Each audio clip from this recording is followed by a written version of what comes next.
Oke, jumpa lagi di Opini Budiman. Prahara di Mahkamah Konstitusi mulai reda.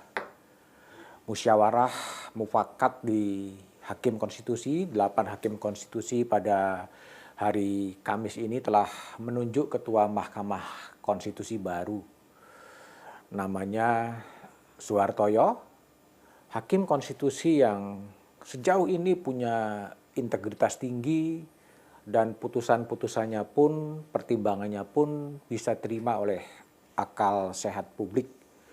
Ia menggantikan Anwar Usman, Ketua Mahkamah Konstitusi yang dicopot oleh Majelis Kehormatan Mahkamah Konstitusi yang dipimpin oleh Profesor Dr. Jimli Asidiki, Profesor Bintan Saragih, dan Wahiduddin Adam. Anwar Usman dinyatakan terbukti melakukan pelanggaran etik berat dalam kasus uji materi Undang-Undang Pemilu yang mengatur soal syarat untuk menjadi capres dan cawapres. Selain diberhentikan sebagai Ketua MK, Anwar juga tidak punya hak untuk dicalonkan atau mencalonkan diri sebagai pimpinan MK dan dilarang untuk mengadili sengketa-sengketa atau uji materi yang berkaitan dengan pemilu dan pilkada.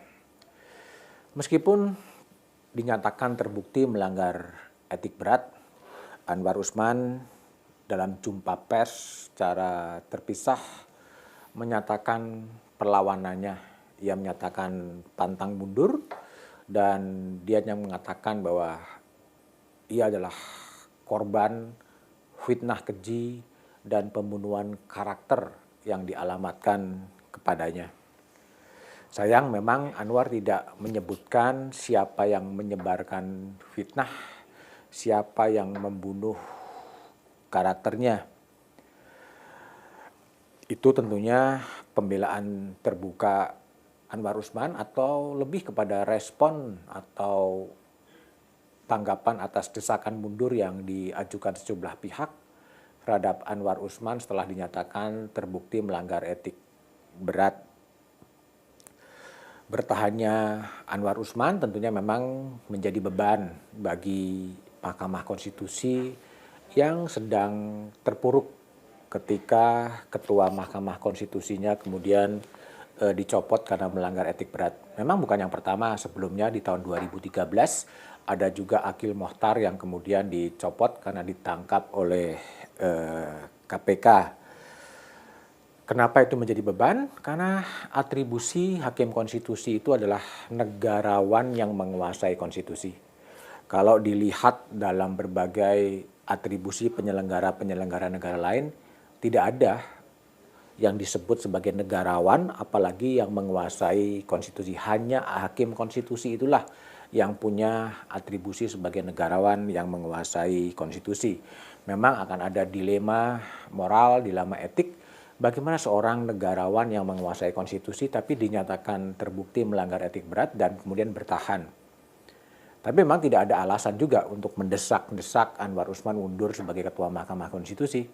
Dia sah secara formal tetap bertahan sebagai Hakim Konstitusi, tetapi memang legitimasinya mungkin akan sedikit lebih turun. Tapi mundur atau tidaknya Anwar Usman ya tergantung kepada beliau sendiri, apakah akan mundur, apakah akan bertahan atau apapun, ya itu yang kemudian terjadi.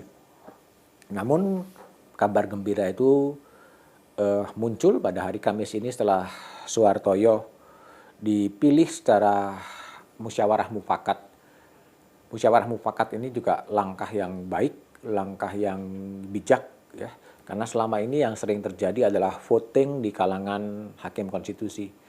Pilihan atau langkah musyawarah mufakat yang dipimpin oleh Wakil Ketua MK Saldi Isra tentunya cara yang baik agar MK bisa kembali mengkonsolidasikan diri. Tidak ada lagi perpecahan-perpecahan di dalam Hakim Konstitusi, tidak lagi polarisasi siapa dukung siapa dalam konstitusi.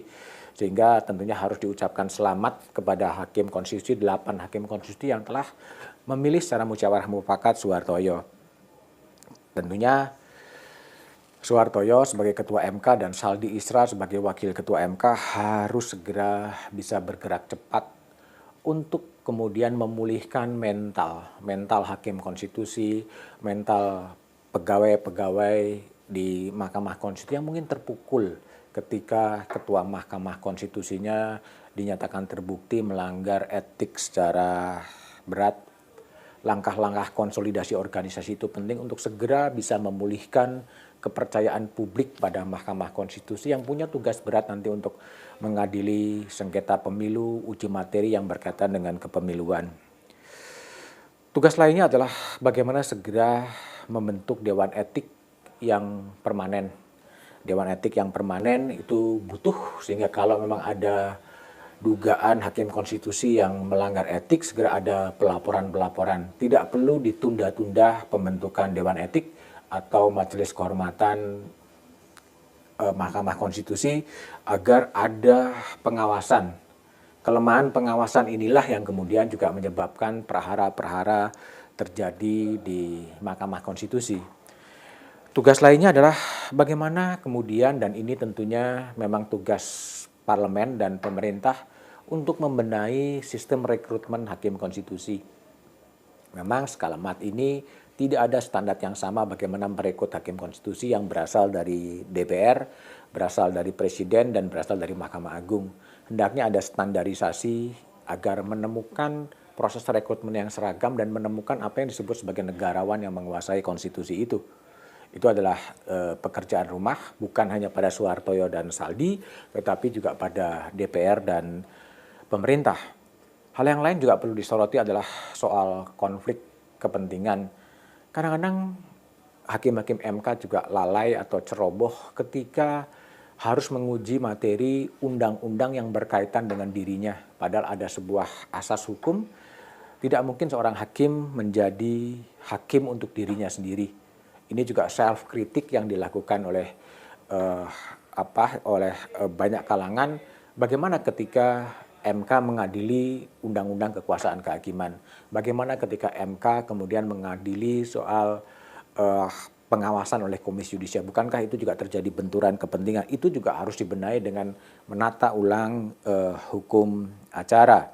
Dan yang berkaitan dengan pemilu presiden, alangkah lebih baik kalau kemudian Soehartojo dan Saldi kemudian mempercepat proses uji formal atau uji material terhadap putusan MK yang telah memberikan tafsir berbeda soal persyaratan calon presiden dan calon wakil presiden.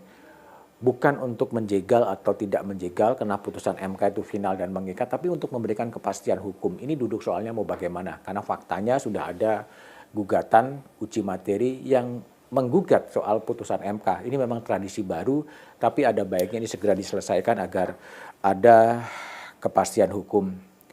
Soehartojo sejauh ini memang bisa dilihat rekam jejaknya relatif punya integritas yang cukup tinggi. Dia kerap mengambil pendapat berbeda dengan hakim konstitusi yang lain, seperti Saldi Isra, Eni Nurbaningsih, dan Wahidin Alam. Misalnya tercermin dalam undang-undang uji materi undang-undang soal syarat capres dan cawapres, dia juga mengambil dissenting opinion. Terhadap uji materi undang-undang KPK, Saldi juga menolak tapi kalah suara. Begitu juga dengan uji materi undang-undang Cipta Kerja. Sehingga di tengah prahara, di tengah awan mendung yang terjadi di Mahkamah Konstitusi, semoga saja Soehartojo, Saldi Isra bisa kembali menumbuhkan harapan dan membangkitkan kepercayaan publik pada Mahkamah Konstitusi, dan itu nantinya akan tercermin dalam putusan-putusan yang segera diputuskan oleh Mahkamah.